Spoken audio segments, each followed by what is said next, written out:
Johnny Depp did not vanish, retire, or quietly fade into the background. Yet when he finally reappeared in public, many struggled to recognize him. After years marked by lawsuits, isolation, and professional rejection, he returned looking leaner, older, calmer, and profoundly altered.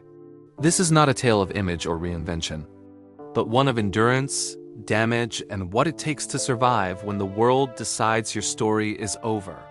Long before fame, instability shaped Depp's life. Born in Owensboro, Kentucky, he grew up in a home defined by constant relocation and emotional uncertainty. His family moved repeatedly, never allowing him to feel grounded.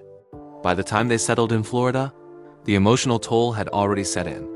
Depp later spoke of a childhood filled with tension and fear, especially due to his mother's volatile temper. His father, though kind, remained distant and passive. Home was not a refuge, it was something to survive. Music became his escape. A guitar gave him purpose and control, something solid in a chaotic world. But alongside music came early substance use. As a teenager, he turned to smoking, drinking, and drugs to dull anxiety and loneliness.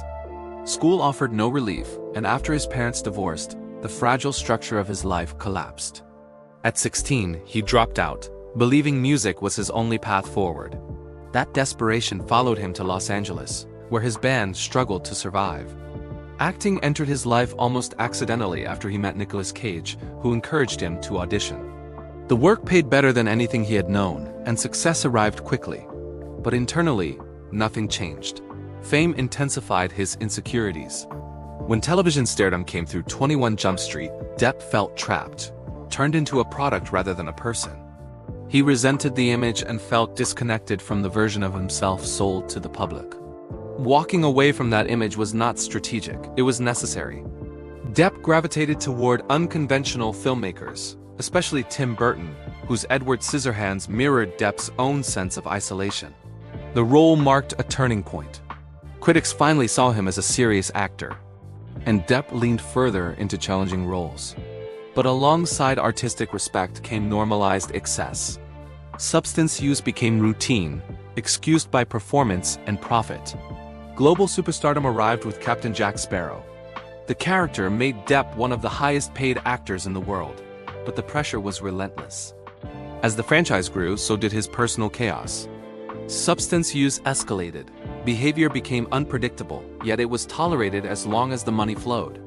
Privately, his relationship with Vanessa Paradis ended, removing the last sense of stability he had known. His marriage to Amber Heard quickly turned volatile and public.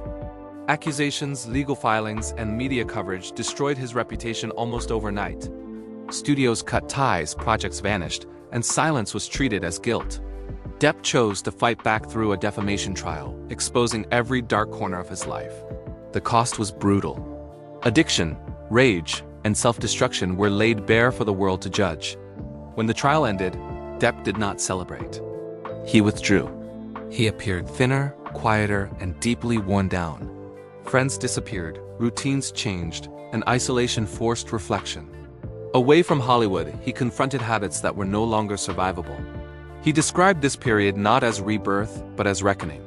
His return has been cautious. With silver hair, a gray beard, and a calmer presence, Depp looks transformed. His upcoming film, Day Drinker, marks a restrained re-entry, not a triumphant comeback. He no longer seeks dominance or validation. He chooses carefully, lives quietly, and keeps distance from the chaos that once defined him. Johnny Depp is back, but not as the man the world remembers. If you want more deep stories about Hollywood's most complicated lives, like this video, share your thoughts in the comments, subscribe, and press the bell icon to stay connected with Hollywood Bulletin.